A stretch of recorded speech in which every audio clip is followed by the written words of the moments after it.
us. And this is a song. It's a song that should help us understand, not so much in understanding, but in feeling.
Grief is something that our human family has all experienced. Give it to my daughter. We need each other, and we don't even know how much we need each other. I don't know about this guy named Harold of Garfield High School. I came out of Garfield High School, and we were cool in those days. And, this guy, he looks like the mayor. Oh, excuse me, Mayor. I didn't mean to say it that way. Just kidding, just kidding. But there's so much that can be said. But one of the things that we do is we deal with the feelings. And the feelings that we have. I said I'll share words with you in closing that come from our people of a place that they call Alkali Lake. And in the place called Alkali Lake, the community had come to about 99% time of pain and suffering and death. And they got together and they began to talk about a change and a healing. And this is what the family has talked about from the beginning. Healing. Healing. That's what this day was dedicated to, as a continuation of the time of healing. And the people of Alkali Lake, they would say it to you this way: the hurt of one is the hurt of all, and the honor of one is the honor of all.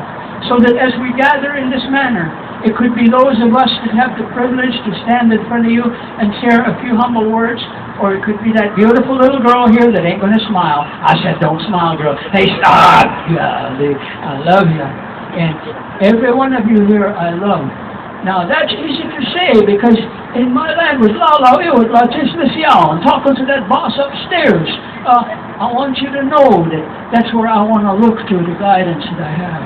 I want to respect this drum. I want to respect this, the children and the grandmas.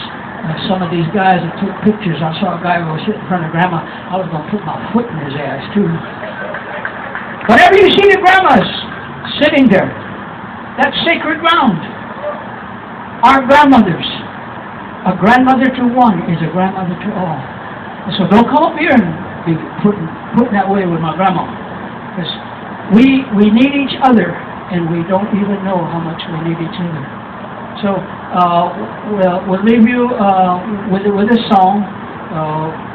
I know that when we were getting our heads split open over there in Fort Lawton, Bernie Whitebear, he'd go and find Frank Mosquito, or Glen Eagle speaker. So you got to bring them drums over here, because them cops going to be over here beating our heads out. And they got the army, and they're going to be beating our heads out. And sure enough, that's what cops did, and that's what the army did. And you guys remember the grandma, the little grandma.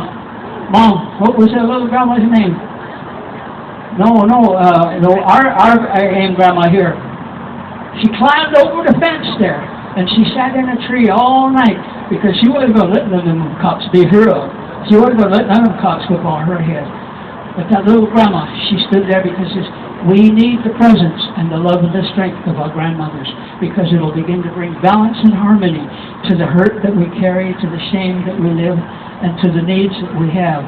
And so that this song here is one that was given to me by Marvin Stevens by way of the grandmothers from the Warm Springs Indian Reservation.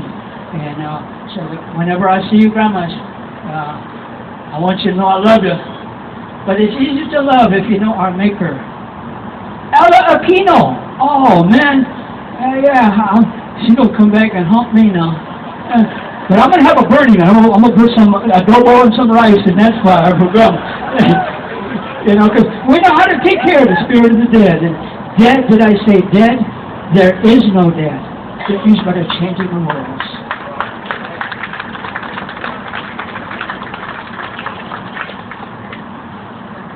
Drummers, you're welcome to come forward. If I see all them hand drums, I want to respect those drums. To my Alaska natives, I want to say, Gunas Chish!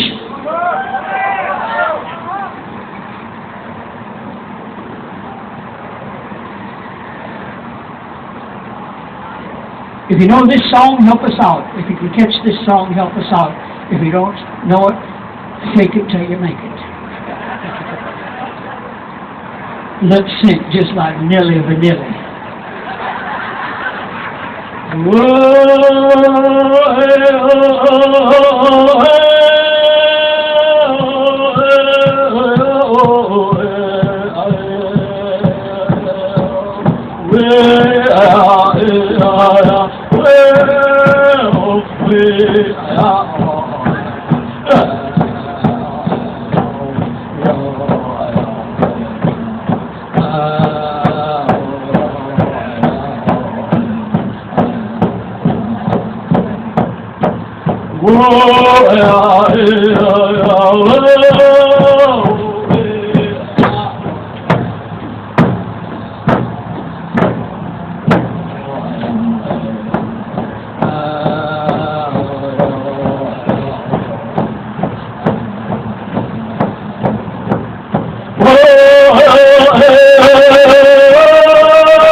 They always used to tell me, it could be a hand drum, it could be a big drum. But that drum is our grandfather. That drum is our teacher. That drum is our helper. And so, to all of those that came here with them drums, particularly come from the sacred journeys, it was over 100 years when we never had canoes on this water. There were tribes here in the Northwest that didn't know how to make canoe. There were tribes here that didn't know the family songs to go out there and take that canoe out on its journey. But elders came forward and began to take us by the hand and teach us and to help us and to acknowledge. The closing words I'll share with you is from a man by the name of Thomas Banyaka. He was the interpreter for the Hopi prophecies. Kianaskatsi, Kianaskatsi, Kianaskatsi, life out of balance, a time of turmoil. And he would say, that's how things are today. But when you have gatherings like this, we can begin to look at that journey down the road, and we begin to put our mind as one mind, our heart as one heart, that we might begin walking ahead, that we might be able to bring an essence of encouragement, an essence of edification, an essence of understanding how the needs exist in our lives and the needs of our neighbor. And so there is so much that I'm grateful for, and I know that many of us, I'll play with you, Kevin. Ask me what kind of Indian I am. Urban. Ask me what tribe. Tribe, where are you from? Beacon Hill. In 1889, the laws were passed that forbid our language, our song, our dances, and our ceremonies. And the language of the law says, you natives are heathens, pagans, and savages, and you need to be civilized, and you need to be Christianized. And they came to my reservation over here, the Suquamish, where my grandfather's buried. My grandmother, my mother, my dad, my aunts, my uncles. And they took the kids away like dogs and brought them to boarding schools. And they deloused them and cut their hair, and they began to teach them those things they thought were important to the Catholic Church, or to the Church's teachings that they were boarded out to for a number of years. That was in 1889, and that wasn't changed until August 11th, 1978, Public Law 95-341, the American Indian Religious Freedom Act. So today, many of us have to find out who we are. And I look around, and that's why I want to have a great amount of esteem for my mother, Alex Jackson, because whenever we needed help, all you had to do was to sit here, and you could feel that spirit that he gave you that was one of encouragement, one of uplifting. And so we say, keep up the good work, and this is just the beginning, because we have had this experience of pain and suffering since 1492. Christopher who? Well, we won't even go there. Thank you. Hajj Kashyam.